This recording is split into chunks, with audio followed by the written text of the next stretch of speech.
Bonjour à tous. Aujourd'hui, on va parler d'un sujet qui nous concerne tous, c'est les points faibles. Alors, on envoie le petit générique, parce que maintenant, ça y est, je me prends pour un youtubeur et je vous explique tout ça.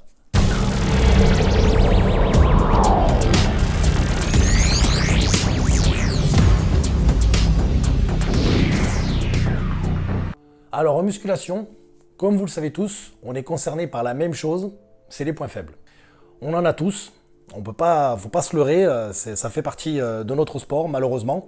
On peut essayer de les limiter, on peut essayer de les faire progresser, de les faire évoluer, de diminuer des fois la différence qu'on peut avoir sur l'harmonie, mais quoi qu'il en soit, ça fera toujours partie de nous, et ça, c'est quand même la première chose que je voulais dire, qu'il faut quand même l'accepter. Oui, certes, il y a des athlètes, notamment chez les professionnels, où ils n'ont pas de défaut, mais si vous leur demandez, ils vont en sortir en un ou deux, c'est certain. Mais on peut quand même faire des choses et il ne faut pas s'apitoyer sur son sort en disant « ouais, c'est mon point faible, donc c'est comme ça, je ne peux pas faire autrement ». Donc je vais vous expliquer en deux phases comment éviter d'avoir des points faibles, parce que déjà le mieux c'est d'éviter d'en avoir et surtout d'essayer de les améliorer si il s'avère qu'on commence à en avoir. La première phase, ça va concerner la biomécanique. Qu'est-ce que c'est que la biomécanique? Pour ceux qui ne connaissent pas, c'est l'exécution des mouvements.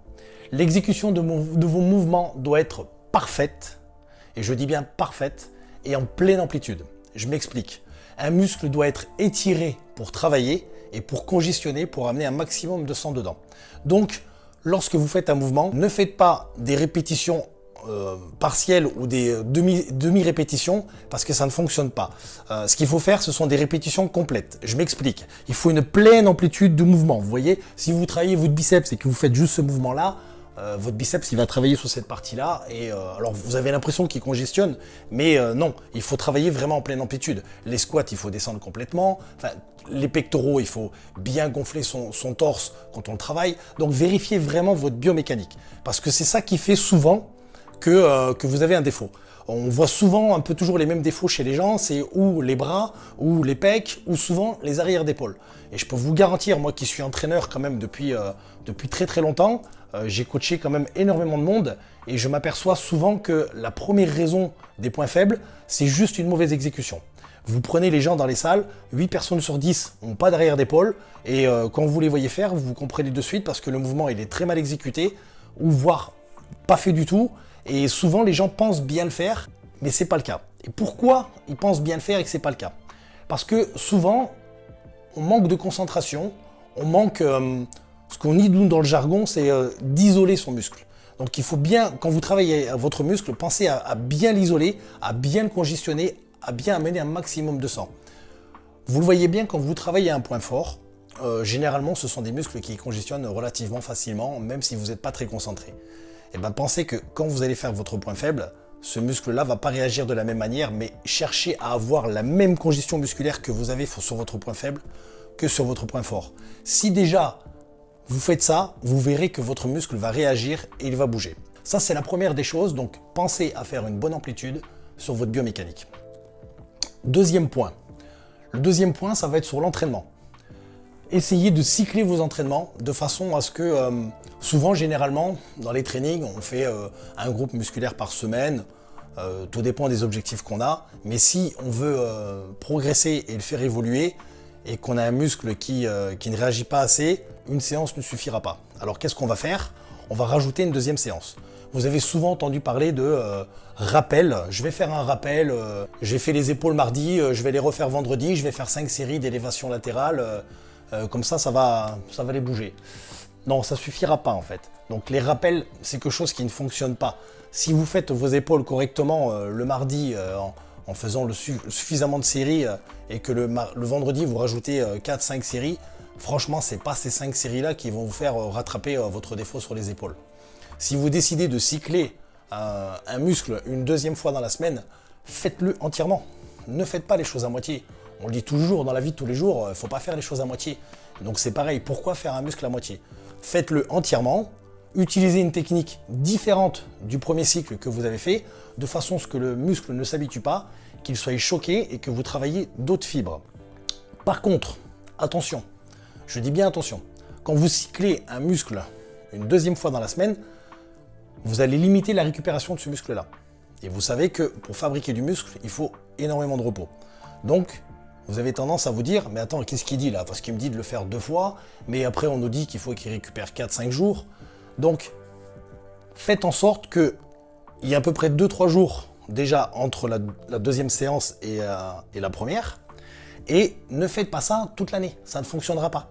Votre muscle va se surépuiser et il n'aura pas le temps de se reconsolider, de fabriquer de nouvelles fibres musculaires. Donc faites-le sur un cycle de 4 semaines, 6 semaines, et après passez à autre chose. Si vous avez fini ce cycle-là, et que vous avez écouté ce que je vous ai dit, au bout de 6 semaines, vous dites « Ouais, mais alors au bout de 6 semaines, moi j'ai quand même pas rattrapé mon point faible. » Bah oui, effectivement, parce que pour rattraper un point faible, des fois il faut du temps.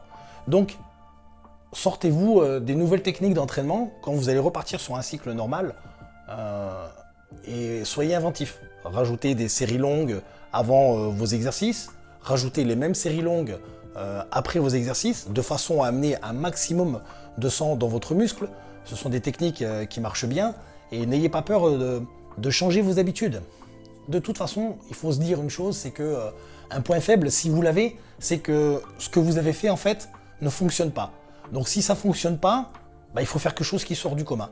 Donc n'ayez pas de tabou. N'écoutez pas les on-dit, le « ouais j'ai lu que, il ne faut pas faire des séries longues, ouais j'ai lu qu'il ne fallait pas travailler trop lourd ». En fait, il n'y a pas de tabou en fait. Quand un muscle ne fonctionne pas, il n'y a pas de tabou. Faites des techniques d'entraînement, sortez quelque chose que vous n'avez jamais entendu parler, faites des choses. Si vous avez un coach, discutez-en avec lui, qui vous donne des nouvelles techniques, des choses à tester pour que ce muscle-là réagisse. Et croyez-moi, si vous faites des nouvelles choses, il va être choqué, il va être obligé de réagir. Voilà en fait, en gros, dans les grandes lignes, ce que vous pouvez faire pour essayer d'améliorer vos points faibles. Il y a une chose aussi que vous pouvez faire, qui se fait bien aussi, c'est de manger un peu plus le jour de vos points faibles. Pourquoi? Bah pour nourrir un peu plus ce muscle-là, qui est récalcitrant, en augmentant un petit peu son apport en glucides, de façon à le nourrir au maximum, quitte à ce que si vous êtes déjà sur un cycle très calorique, bah baissez un petit peu les calories les jours de vos points forts, comme ça vous permettra de faire un rééquilibre. Ça aussi, c'est des choses qui se font. Faites-le avec un coach si vous en avez un, ou sinon bon, bah, essayez de mettre votre apport calorique les jours de points faibles plus haut et des jours un peu plus faibles, les jours où vous entraînez pas ou les jours de vos points forts, ça vous évitera de prendre des kilos en trop pour rien. Voilà en gros ce que je peux vous donner comme conseil sur les points faibles. J'espère que cette vidéo vous aura plu. Donc si elle vous a plu, eh ben, vous allez lâcher un petit like. Et puis je vais vous demander de vous abonner et d'actionner la petite cloche parce que bah, il faut aider ma chaîne. Elle débute comme vous pouvez le voir et c'est pas évident de monter sur YouTube aujourd'hui. Donc je compte sur vous pour la faire progresser. Si vous avez des questions par rapport à la vidéo, vous me laissez un petit commentaire et je me ferai un plaisir d'y répondre. Voilà, et n'oubliez pas, dans la vie, faites ce que vous avez envie de faire et non pas ce que vous devez faire.